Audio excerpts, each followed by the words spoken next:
Third part. There's an exercise called an ISO push-up.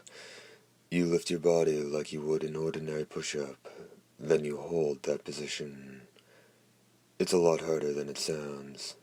You can feel your arms and abs trembling, and eventually you lose your sense of time. After you've counted something like the 1,000th sheep jumping a fence, you'll beg to be doing ordinary push-ups. Anything but this. Your arms aren't designed to be pillars. Muscles and joints are there to flex and bend. Flex and bend. Sounds nice just thinking about it. But you can't think about it, or you'll feel even worse. Your pillars, hear me? Pillars. Nice strong pillars. Muscle isn't really all that important for a jacket jockey. Whether a person's grip is 30 kilos or 70, as soon as they put on that jacket, they'll have 370 kilos of force in the palm of their hands. What a jacket jockey needs is endurance and control, the ability to hold one position without twitching a muscle. ISO push-ups are just the thing for that. Wall sitting isn't half bad either. Some claimed ISO push-ups had become the favorite form of discipline in the old Japan self-defense force, after they banned corporal punishment. I had a hard time believing the practice had survived long enough to be picked up by the Armored Infantry Division. The JSDF had joined the UDF before I was even born, but whoever thought of it, I hope he died a slow, painful death.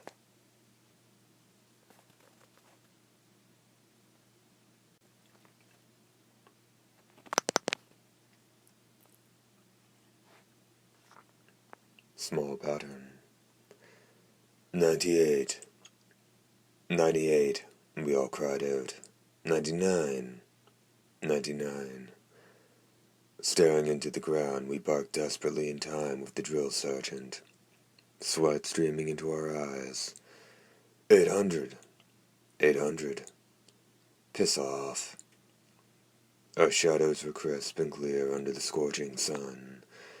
The company's flag snapped and fluttered high above the field.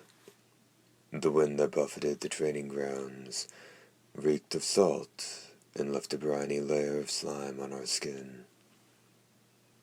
There, motionless in the middle of that gargantuan training field, 141 men from the 17th Company of the Armored Infantry Division held their ISO push-ups. 3 platoon leaders stood, as motionless as their men, one in front of each platoon. Our captain watched over the scene with a grimace from the shade of the barracks' tent. Sitting beside him was a brigadier general from the General Staff Office.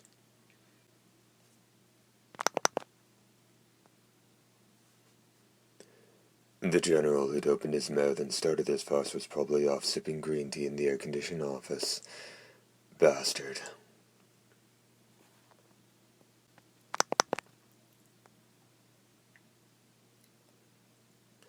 A general was a being from the heavens above. A being perched on a gilded throne higher than me, higher than Yonabaru, higher than Furl, higher than the lieutenant in charge of our platoon, the captain in charge of our company, the lieutenant colonel in charge of our battalion, higher than the colonel in charge of our regiment, higher even than the base commander. The generals were the deities of Flower Line, and all who trained, slept, and shot within its walls. So high they seemed distant and unreal. Generals didn't steal liquor. They were early to bed, early to rise, always brushing their teeth after every meal, never skipping a morning shave. Damn messiahs. Generals went into battle facing death with their chins held high, calm as you please. Hell, all they had to do was sit back in Nagano drawing up their battle plans. One order from them and us mortals on the front lines would move like pawns across a chessboard to our grisly fates. I'd like to see just one of them here with us in the mud.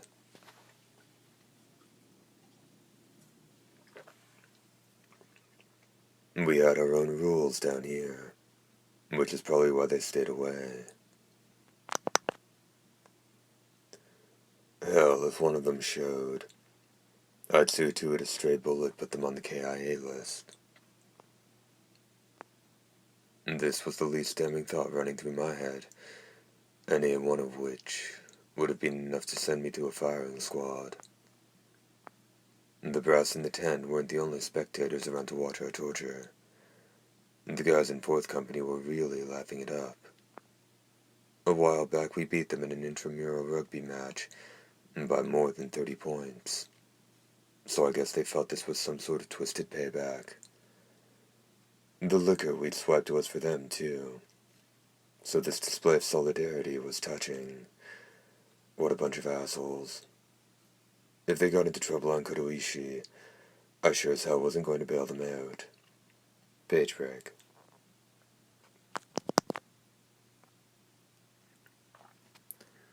The U.S. Spec Ops and some journalists embedded in their squad had gathered around the field to watch us from a safe distance. Maybe they didn't do ISO push-ups where they came from, but whatever the reason, they were pointing their fat fingers at us and laughing. The breeze coming off the water picked up their voices and dumped them on us. Even at this distance, the commentary was loud and grating. Fingernails on a chalkboard grating. Oh man, is that a camera? Is he seriously taking pictures? Alright, that's it, mother effer. You're next on my KIA list. Pain and fatigue wrecked my body. My blood pumped slow as lead. This was getting old. Counting my dream, this was the second time I'd enjoyed this particular session of PT.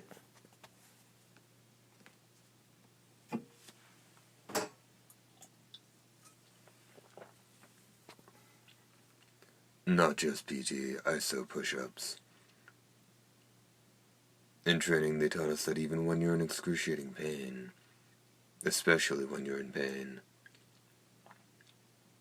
the best thing to do was to find some sort of distraction.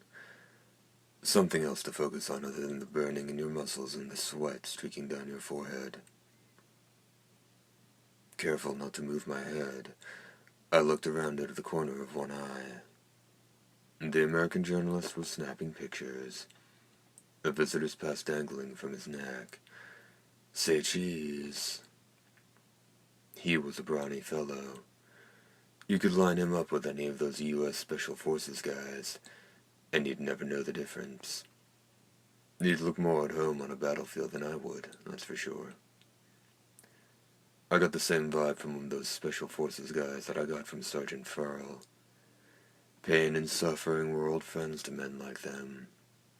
They walked up to the face of danger, smiled, and asked what took him so long to get there. They were in a whole nother league from a recruit like me. In the middle of this testosterone display, the lone woman struck out like a sore pinky. She was a tiny little thing standing off by herself, a short distance away from the rest of the squad. Seeing her there beside the rest of her supersized squad, something seemed out of whack. Anne of Green Gables goes to war.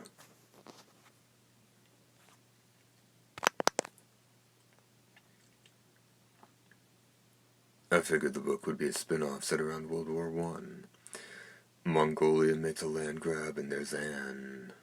Machine gun tucked anally under one arm. Her hair was the color of rusted steel. Faded to a dull red. Some redheads conjured up images of blood, fire, deeds of valor. Not her. If it weren't for the sand-colored shirt she was wearing, she'd have looked like some kid who'd come to the base on a field trip and gotten herself lost. Page break.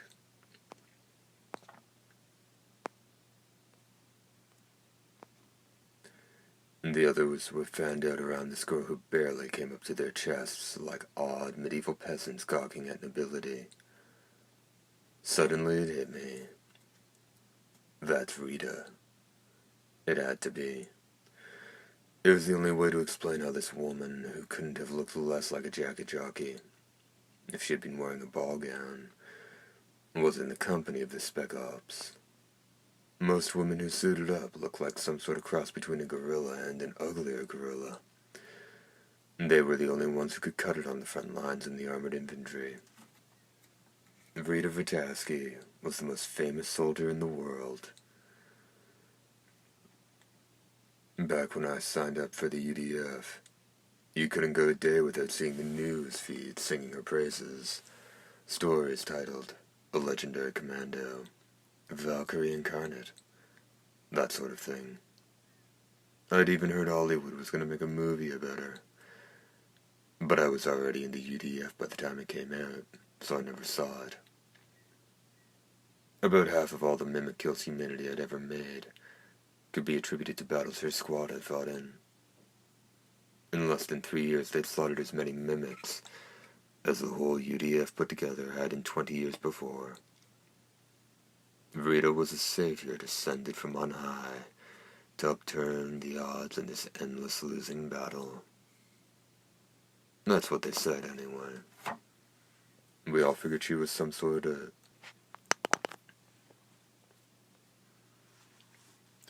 We all figured she was part of some propaganda squad they were using to make inroads into enemy territory. A front for some secret weapon or new strategy that really deserved the credit. 60% of soldiers were men. That figure shot up to 85% when you started talking about the jacket jockeys, who were out bleeding on the front lines. After 20 years fighting an enemy whose identity we didn't even know, losing ground day by day, we grunts didn't need another muscle-bound savior who grunted and sweat and had hamburger for brains just like we did. Yeah, if it were me calling the shots in the General Staff office, I'd have picked a woman too. Wherever the U.S. Spec Ops were deployed, morale soared. The UDF had been beaten to the cliff's edge, but they were finally able to start moving back from the brink. After finishing the war in North America, they moved on to Europe and then North Africa. Now they'd come to Japan, where the enemy was knocking on the door of the main island of Honshu.